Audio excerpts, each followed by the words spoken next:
Olá, pessoal. Hoje a gente está dando entrada no módulo 2 do mini curso de filosofia para o Enem. E esse módulo 2 é dedicado à ética. Isso mesmo, à ética. Vocês sabem o que é ética? Tem alguma ideia do que é ética? Então vamos dar uma olhada aqui para a gente esclarecer primeiro como a ética funciona, o que é ética e como é que ela vai ser aplicada nesse contexto geral de Enem, né não? A ética é uma parte da filosofia extremamente antiga, né? Do mesmo jeito que a gente trata algumas questões, por exemplo, como filosofia política, que a gente viu que veio lá do comecinho da filosofia, a ética também é algo muito do comecinho dela mesmo, daquela parte grega, por isso que a divisão da aula, inclusive, começando na ética grega e dividindo em duas partes, porque é longo o processo, a gente vai dividir em duas para ficar mais fácil de entender, né?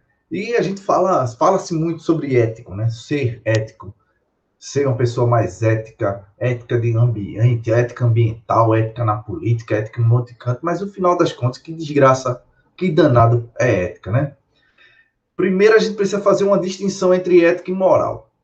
Ética é uma coisa, moral é outra, né? Apesar de que etimologicamente as duas têm o mesmo sentido, têm a mesma origem, mais ou menos, né? Só que uma do grego, uma do latim.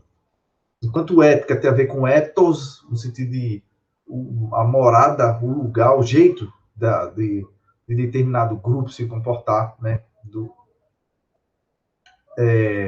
Moral também tem a ver com moros, é semelhante à origem, só que filosoficamente a gente vai tratar de outro jeito. Né? Como é que a gente vai tratar? Para ser bem claro, né? Moral tem a ver com os costumes de um povo sobre o que é certo e errado. Moral tem a ver com os costumes de um povo sobre o que é certo e errado. E certo e errado quando? Num determinada época, para determinado povo. Ou seja, o que é moral para um povo pode não ser moral para outro povo, pode ser outra coisa. Né? E a ética? O que é a ética? A ética é uma reflexão sobre essa moral. Uma reflexão sobre a moral. E geralmente a reflexão pela moral, sobre a moral, ela tem um caráter universalista. Ou seja, é uma tentativa de fazer com que alguns procedimentos, alguns valores, algumas condutas valham para todo mundo, racionalmente falando, independente de onde seja. Ou seja, enquanto a moral ela é localizada para determinado povo, para determinada época, a ética é uma tentativa de universalizar.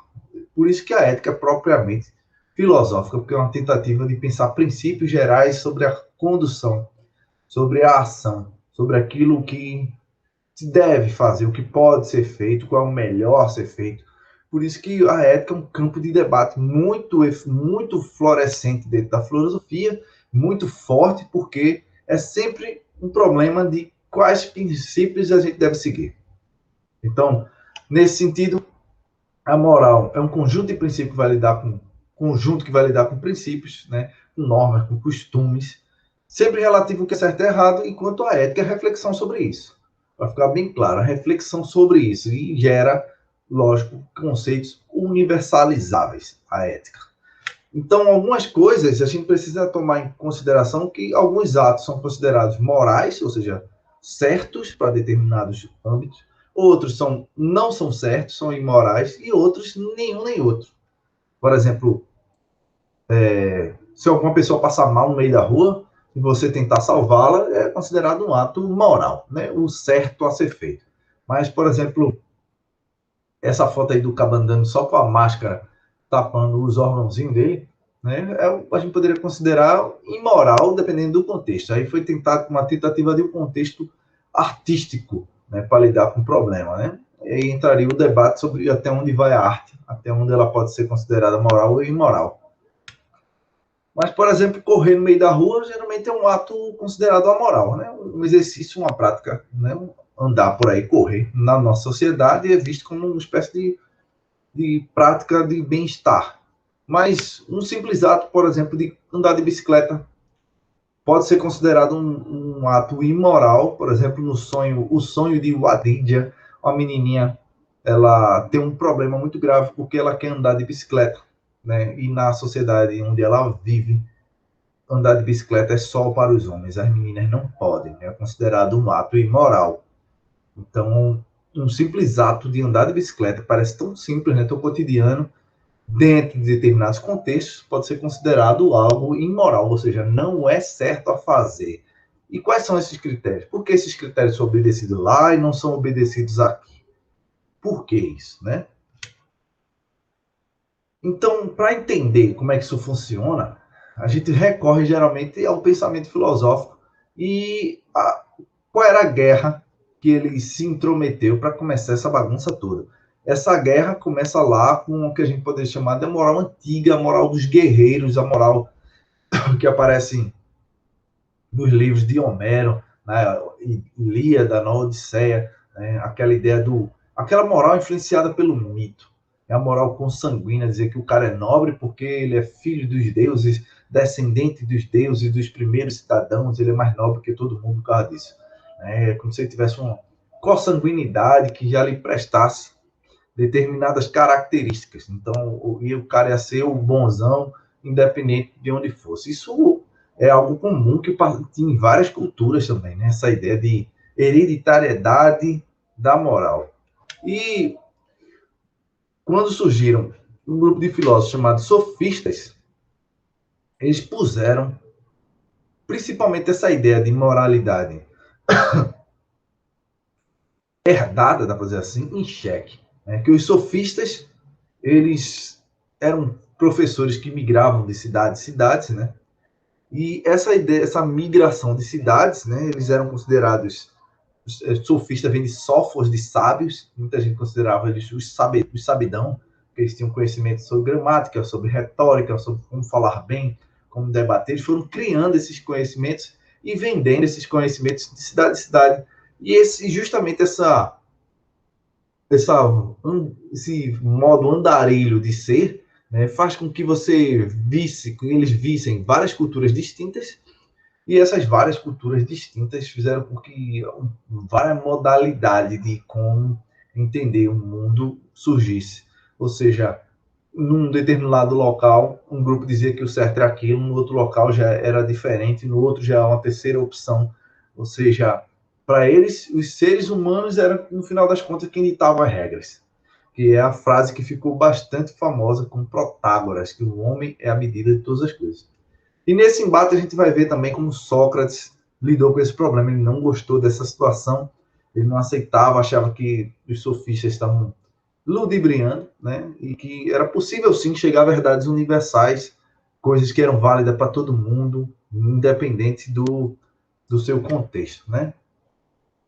Os sofistas, eles partem realmente de um ponto de vista filosófico de dizer que a verdade não existe. Muita gente não gosta de chamá-lo de filósofo, mas eles realmente cavucaram esse ponto de vista, dizendo, não, qualquer ponto de vista é defensável porque a verdade não existe. Só que o que foi feito com isso é que foi complicado, né? Já que o certo e o errado eram relativos, né? Cada cultura poderia dizer o que era certo e errado, o que é que valia? Valia o poder do convencimento. O que é que valia era a verdade que poderia ser convencida através do diálogo, principalmente através da retórica, da arte de falar bem. Então, o Protágoras, que era um dos caras mais respeitados dessa galera aí, né, vai entrar com uma frase muito interessante, dizendo que o homem é a medida de todas as coisas, das que são enquanto são, e das que não são enquanto não são. Ou seja, ele queria dizer que o homem é a medida do que certo ou errado, do bem, do mal, do verdadeiro e do falso em todos os âmbitos. Porque só era possível compreender o mundo a partir desse ponto de vista humano, né? E Gorgias, um outro filósofo muito importante, já vai radicalizar esse tipo de pensamento, dizendo que nada existe de fato, e se existisse a gente não pode conhecer, e se a gente pudesse conhecer, não podia comunicar. Então, ele tenta inviabilizar a possibilidade de falar a verdade, a partir dessas três premissas, que ele tenta fazer umas deduções sobre por que a gente não pode chegar à verdade, no fim das contas. Esses filósofos, né, os sofistas, ensinavam a falar bem em público, a gente já viu isso em filosofia política, e esse falar bem em público, na verdade, era convencer os outros do seu ponto de vista, não importando se isso era considerado certo ou errado. Sócrates pegou A, né, valentemente, e combateu esse tipo de ponto de vista. Né? Para Sócrates era possível sim chegar a verdades universais através do embate, do diálogo, né? Você ia meio que lapidando os pontos de vista para chegar num consenso, num ponto comum. Ou seja, enquanto os sofistas queriam defender cada um seu ponto de vista, Sócrates tenta mostrar que o ponto de vista que era levantado muitas vezes não tinha base, não tinha sustentação. Então, através de um método que ele inventou chamado de maiêutica, que é, na primeira parte, ela é destrutiva, ele vai fazendo perguntas até o oponente reconhecer que não sabe, de fato, o que está falando, ele vai fazendo uma pergunta e vai forçando o cara a fazer uma definição cada vez melhor sobre o que é bom, por exemplo, o que é justo. O cara, a justiça é a vontade mais forte. Ele, sim, mas e aí? Coloca um contra-exemplo. E o cara tem que precisa reformular o que disse. Aí ele coloca outro. Precisa reformular outro, até chegar ao processo de dizer, eu não sei como é que isso funciona. Aí parte para outro momento, que é a maêutica, que é o parto das ideias, que aí sim a parte construtiva do método socrático. E é nesse parto das ideias que ele dizia que ele não tinha contribuição, porque ele não sabia de nada, que é possível sim chegar a valores universais. Ou seja, era possível sim chegar à ideia do que é o justo, do que é o bom, do que é o belo, do que é o verdadeiro. Essa era a grande promessa de Sócrates, feita racionalmente através do método, ou seja, não era um instrumento de fé, não era nenhuma uma tentativa mitológica de alcançar de uma forma mística a verdade, ou seja, era através da argumentação, através do raciocínio, do consenso, do diálogo. E essa frase ficou muito interessante do ponto de vista de Sócrates, que a vida sem ser analisada não vale a pena ser vivida, né? No final das contas, o tempo todo a vida é filosófica nesse ponto de vista socrático. Por isso que é preciso pensar o que valores a gente está carregando, o que a gente faz sobre o que é bem e o que é mal. Como a gente já viu em filosofia política, Sócrates foi morto por causa da democracia ateniense, segundo o próprio discípulo dele, Platão, né? E Platão passou a ter um problema muito grave com a justiça. Ele estava o tempo todo preocupado com a justiça, muito mais do que a ética propriamente dita, mas o problema da justiça.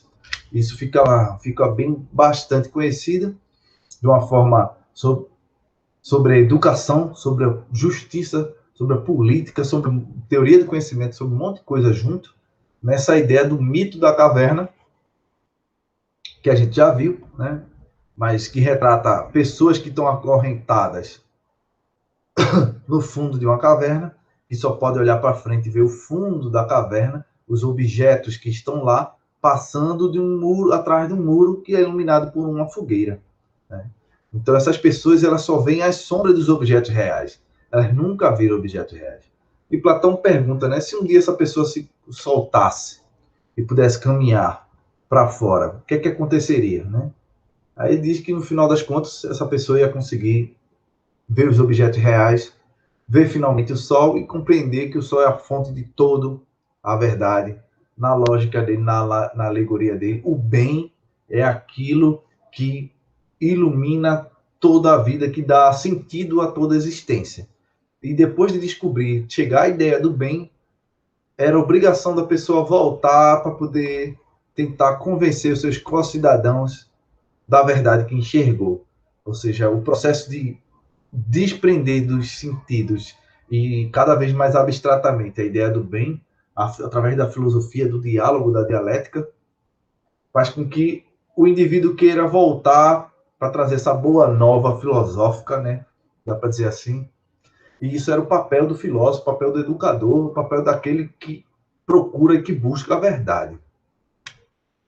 E esse bem, né, nessa estrutura que é aquela que ele tenta explicar, o mito da caverna é uma tentativa de explicar essa estrutura que vocês estão vendo aí, do qual a pessoa sai da opinião e vai para a ciência, através do livrar-se das sombras dos objetos, até ver os objetos em si, ou seja, livrar-se da ilusão e da crença, né, para aí sim os objetos em si mesmo, né, que são, primeiramente, a matemática serviria para esse pensamento abstrato, segundo Platão, depois chegar à dialética, as ideias em si mesmo, através da dialética, ou seja, a dialética, né, esse diálogo, essa apuração entre pontos de vista opostos, né, que chegaria finalmente à ideia do bem, que é, no caso, a parte do mundo inteligível, segundo Platão.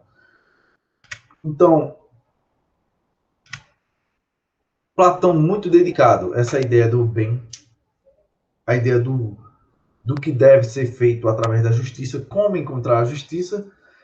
Ele, infelizmente, nunca disse o que é o bem, não disse o que é o bem em si, o que é o bem, no final das contas. E o filósofo maior aluno dele, talvez um dos maiores ou o maior filósofo da Grécia antiga, Aristóteles, se preocupou bastante com essa ideia do que é o bem, no final das contas, né? Porque para ele todas as ações humanas visam um determinado bem, né? Qual é o bem? E a ideia é qual é o bem máximo que a gente pode alcançar, né? Qual é os bens máximos que a gente pode alcançar, já que as ações humanas visam um bem. O que é que a gente pode chegar através do bem? O que é que a gente alcança através do bem? Qual é o bem que a gente deve procurar para a nossa vida, né? Muitos vão dizer que os bens, mesmo o bem, são os prazeres, né? Você comer, beber, né? Fazer sexo, usar drogas ou o que seja, seria o bem. Esse seria a parte boa da vida. Mas Aristóteles, fazendo uma análise, vai deixar bem claro, isso já está lá em Platão e em Sócrates também, que os prazeres são efêmeros, né? Eles passam muito rápido, né? E se a gente for dizer que o bem tem a ver com esses prazeres, vão dizer que os cachorros, os cães, os gatos, os elefantes, ou o que seja, os animais, todos eles têm uma vida boa, porque eles só têm prazeres constantemente. Então, a gente não tira nenhuma diferença dos animaizinhos, né? Nossa vida deveria ser guiada por isso, que é efêmero, que acaba pouco. Então, para ele, isso aí não convence. A glória, a fama, será a ideia de ser conhecido para os gregos, os antigos, era muito interessante, né? Então, qual é a lógica disso? A gente vê isso muito hoje, né? Influenciado pelos youtubers da vida, os influencers. Ser famoso é algo que depende do outro o tempo todo, né? São os outros que te reconhecem como famoso. Então, se você for depositar todo esse bem que você está procurando na fama, então, se os outros te ignorarem, lógico, você depositou isso nos outros, o seu bem maior está atrelado aos outros, você não tem um bem em si mesmo. Está sempre atrelado aos outros, ou seja, o bem que você está procurando sempre depende de outra coisa, não de si mesmo. E a riqueza, será que a riqueza, hein? Muita gente fala que a riqueza é uma maravilha, né? E tal, mas a riqueza, Aristóteles vê apenas como um meio de alcançar alguma coisa, né? Lógico que dinheiro é importante, dinheiro é bom, né? Mas se você for guiar a sua vida através unicamente de conseguir dinheiro, você vai descobrir que você está acumulando coisas e nunca, que é algo que deveria ser um meio para chegar a algo, ao outro, não um fim em si mesmo. Então você está simplesmente no meio do caminho, ainda não conseguiu o que você queria. Então, a ideia de Aristóteles é que toda vez que a gente procura um bem, a gente procura, no final das contas, a felicidade. A felicidade, sim, é o bem que a gente está procurando, né? E a felicidade a gente não encontra através de prazeres, nem através da fama, nem através da riqueza. A felicidade é uma espécie de atividade constante que a gente precisa educar-se a fazer, até ela virar uma espécie de hábito, um hábito, né? Não adianta ser rico sem ser feliz, que você ainda está faltando um pedaço da sua vida. Você tem muitos prazeres e não ser feliz, tua vida está incompleta também. Se você é muito famoso, todo mundo lhe conhece, lhe presta homenagem, mas você não é feliz, você também está com uma vida incompleta. Então, a felicidade seria essa meta principal, porque ela lhe preenche todo o resto, segundo essa lógica aristotélica. Então, como é que a gente chega a essa ideia de felicidade? Para os gregos, a felicidade é eudaimonia, uma espécie de bom espírito, um bem-estar, né? Então, a felicidade é o fim último, a meta da vida humana. E a gente alcança a felicidade quando a gente se torna virtuoso. E a gente se torna virtuoso através dos hábitos. E os hábitos a gente precisa praticar, né? O hábito a gente precisa praticar constantemente. A virtude a gente precisa praticar constantemente até virar hábito. A gente não nasce virtuoso, segundo Aristóteles, né? Ninguém se torna nasce um grande músico, precisa tocar muito para se tornar um grande músico. Precisa treinar muito para se tornar um grande atleta. E a mesma coisa é a felicidade no ponto de vista de Aristóteles, né? Então, como é que a gente chega à felicidade? É fazendo repetidamente algo, a virtude, até essa virtude se tornar um hábito e fazer parte da gente. E a gente finalmente ser chamado de virtuoso. Então, como é que a gente chega, né? A ideia é que a virtude é uma mediana entre o excesso e a falta. O excesso e a falta. É como se a gente vivesse o tempo todo numa balança, numa gangorra, entre falta de alguma coisa e o excesso de outra, né? O exemplo, a coragem é uma virtude, né? Que deve ser praticada constantemente, para poder se tornar constantemente corajoso. E o que é ser corajoso? É nem ser covarde, deixar de fazer as coisas, que é justamente a falta, nem ser bravo demais, temeroso demais, tentar fazer as coisas de uma forma excessiva, que também você vai se lascar. Ou seja, você tem que o tempo todo estar medindo os riscos, o que é que deve ou não ser feito.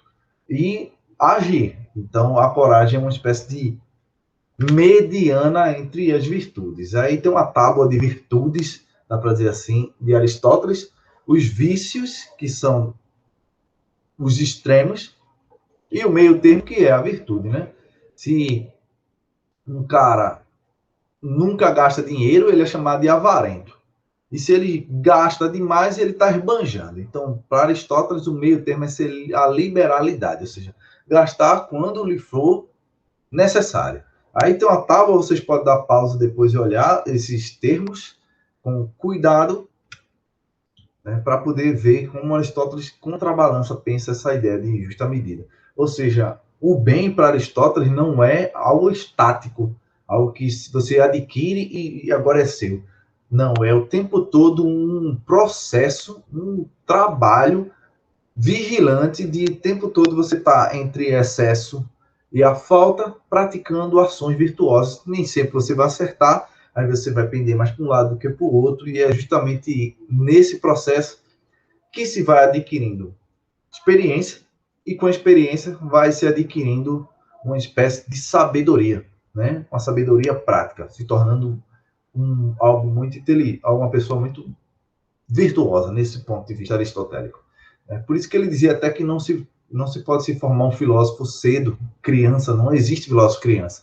Porque para ser filósofo é necessária experiência, essa experiência de vida para formar esses hábitos. Você consegue ter um matemático muito novo, muito criança, mas um filósofo não.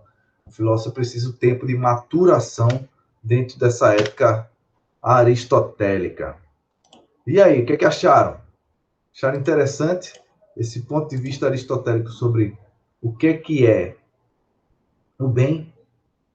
Então, fazendo uma recapitulação, né? Sócrates discute com os sofistas sobre aquilo que é o bem, né? Mas ele, apesar do método dele de destruir os argumentos ruins e tentar levantar um ponto de vista bom, nem sempre ele chegava a uma solução, que é o que fica famoso no livro de Platão, chamado de aporia. Às vezes ele chegava nos becos sem saída. Platão, já muito preocupado com a questão da justiça, ele vai desembocar principalmente a ideia do bem, mais focado na questão da política, propriamente dito.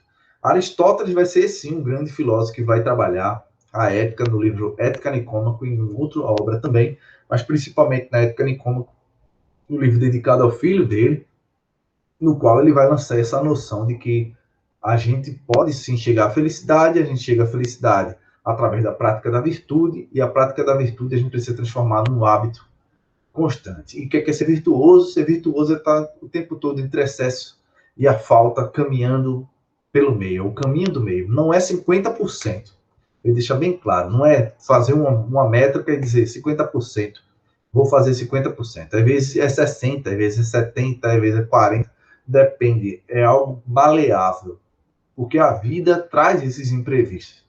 Então é preciso estar pensando essa prática, essa modalidade da virtude em Aristóteles. Então é isso que pode aparecer no Enem quando fala de ética em Aristóteles, é essa ideia da virtude enquanto mediana, caminho do meio.